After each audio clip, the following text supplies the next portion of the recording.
Bonjour. Le piano. Le piano est un instrument à percussion. C'est-à-dire que c'est un instrument qui est totalement différent des instruments avant. Et ils sont complémentaires, mais je dirais que le piano est un instrument masculin en quelque sorte, et la flûte, pour ne prendre qu'elle, est un instrument féminin.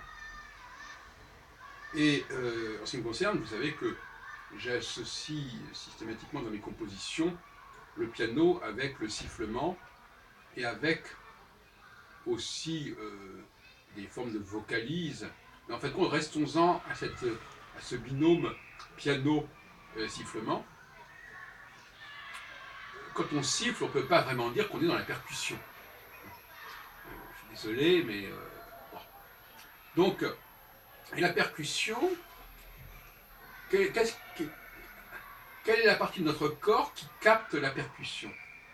Quelle est la partie de notre corps, notre organisme, qui capte le sifflement? Apparemment, ce n'est pas la même chose. Je dirais, bien que ce soit des domaines qui sont encore, à mon avis, à explorer, je dirais que c'est l'ouïe qui capte le son de la flûte, le son du sifflement, mais que, en ce qui concerne le piano, dans sa dimension de percussion, sa dimension percutante, j'allais dire, eh bien, c'est le corps qui capte cette vibration. On le sent bien quand on est à côté d'un haut-parleur très puissant, que c'est notre corps qui est atteint, et pas uniquement la dimension auditive, au sens strict du terme, au sens étroit du terme. Et c'est important. De la même façon, le piano conduit à ce que la main percute le clavier, qu'elle se promène sur le clavier, qu'elle le percute, et c'est cette percussion qui fait tout le charme du piano, en fin de compte. On le voit bien dans les concerts, quand une pièce est percutante, elle est beaucoup plus appréciée. Et percutée, ça veut dire aussi qu'elle est rythmée, qu'elle est scandée. Et c'est comparable à une armée qui marche. D'ailleurs, le piano, c'est l'outil par excellence pour les marches militaires. Bon, évidemment, dans les marches militaires, on voit plutôt le tambour. Mais le tambour, ou les grosses caisses, ce ne sont que des parents du piano, en fait. En tout cas, moi, je vois ça comme ça. C'est comme la darbuka, etc. Ce sont des parents du piano. Est-ce que le piano, bon, évidemment, le piano est plus tardif que le tambour, mais en tout cas, il en est l'expression la plus remarquable.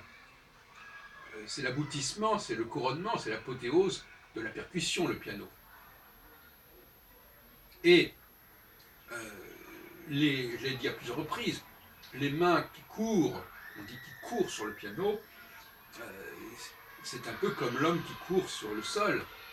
Et on sait que quand on court sur le sol, moi-même qui cours, j'aime bien courir, tout comme j'aime bien faire du piano, et où les deux sont liés. Eh bien, lorsque l'on court, on fait du bruit.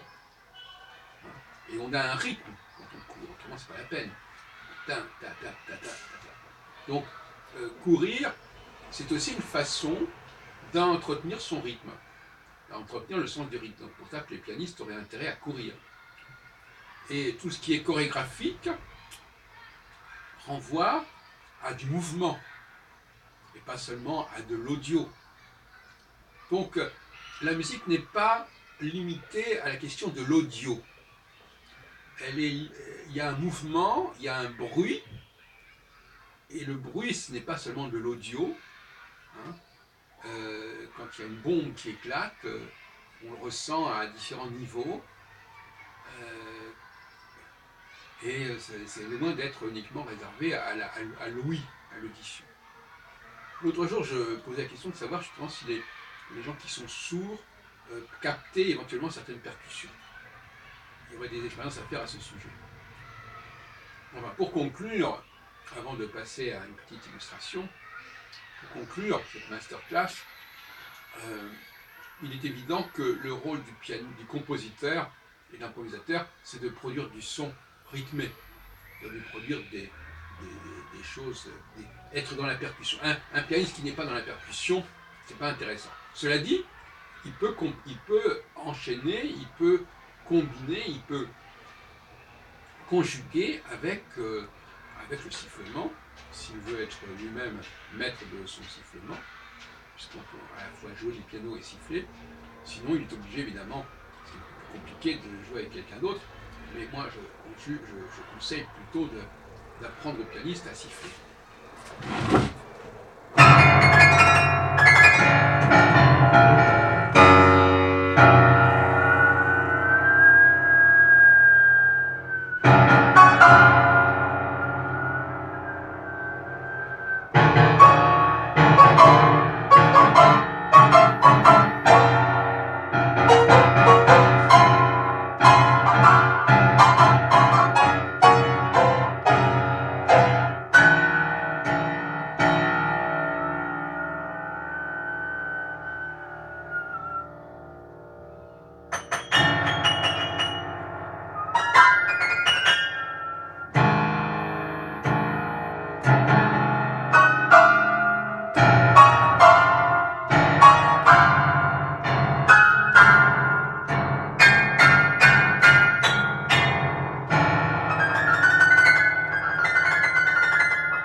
Je voudrais m'arrêter pour donner deux explications complémentaires.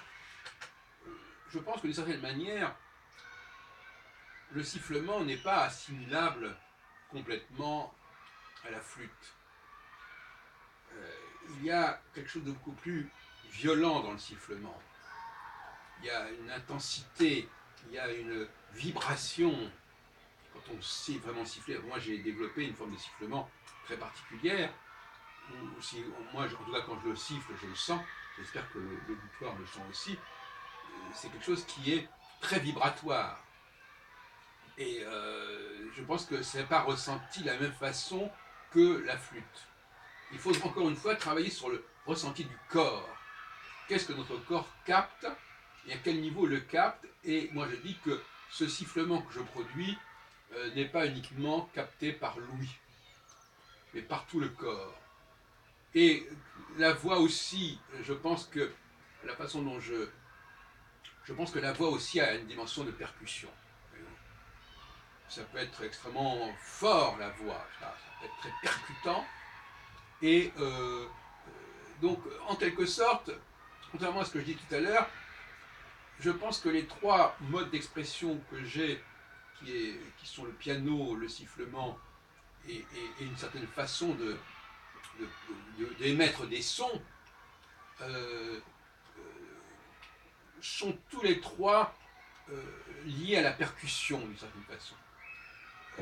La percussion au sens de quelque chose qui vous envoie un choc, qui vous envoie une impulsion qui dépasse très largement le chant qui serait exclusivement celui de Louis. Donc, il y a certainement une complémentarité entre la flûte et le piano, entre tous les instruments avant et le piano. En revanche, je crois que dans ma façon de travailler, il y a une unité des moyens qui fait qu'on est quand même complètement dans le champ de la percussion, dans les trois registres, c'est-à-dire celui du piano, du clavier, celui du sifflement et celui de l'utilisation de la voix.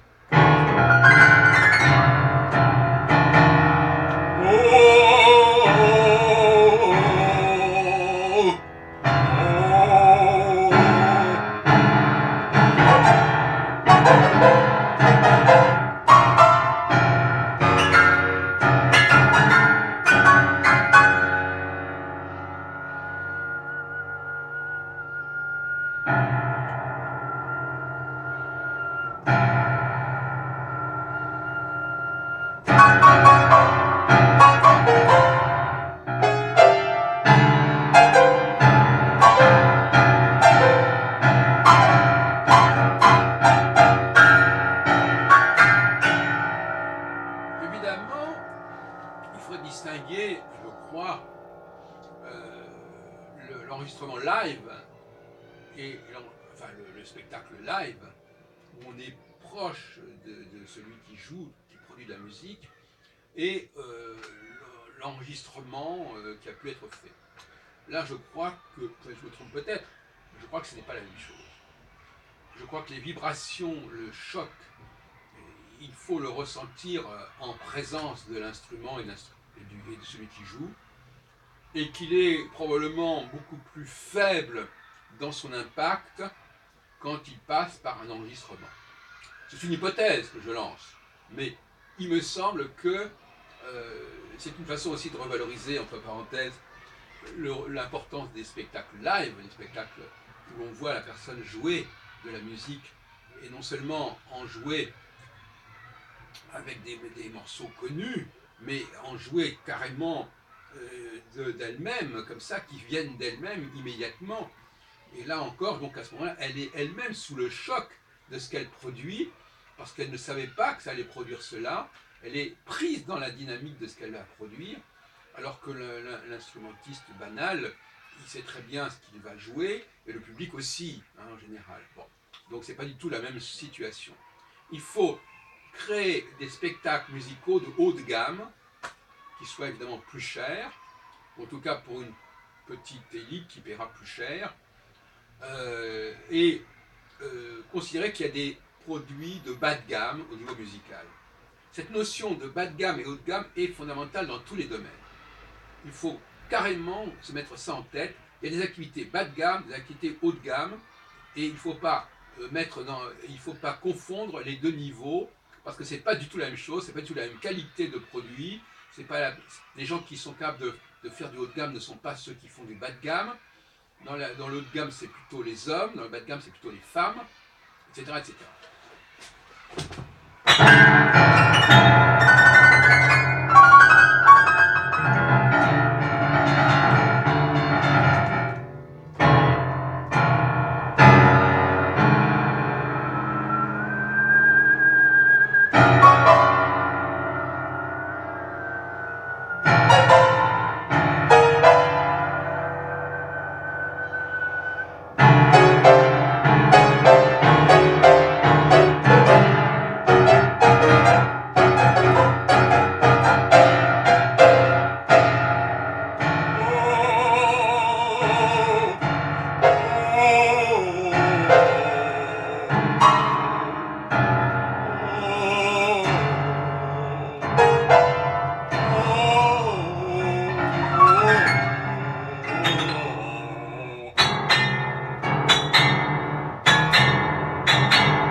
crois que j'ai parlé de ça il y a quelques temps, j'ai parlé de la musique comme une forme de guerre. Et on connaît très bien notamment les cornemuses écossaises, mais d'une manière générale, la musique fait partie du champ de bataille. Et elle est là pour agresser quelque part, pour perturber quelque part l'adversaire. Les cornemuses, c'est aussi un instrument qui a une vibration particulière, qui, est, qui ne concerne pas uniquement le chant purement acoustique au sens de l'ouïe, mais qui peut agir sur les nerfs, qui peut agir sur l'organisme en général, euh, bien sûr sur les tympans, mais qui agit beaucoup plus en profondeur sur l'organisme globalement. N'est-ce pas? Et donc ça n'a rien à voir avec cette musique féminine où paisible, voyez-vous, que l'on peut imaginer dans les salons tranquillement, de bonne aloi, de bonne compagnie. C'est pas le même genre de musique en fait. Hein.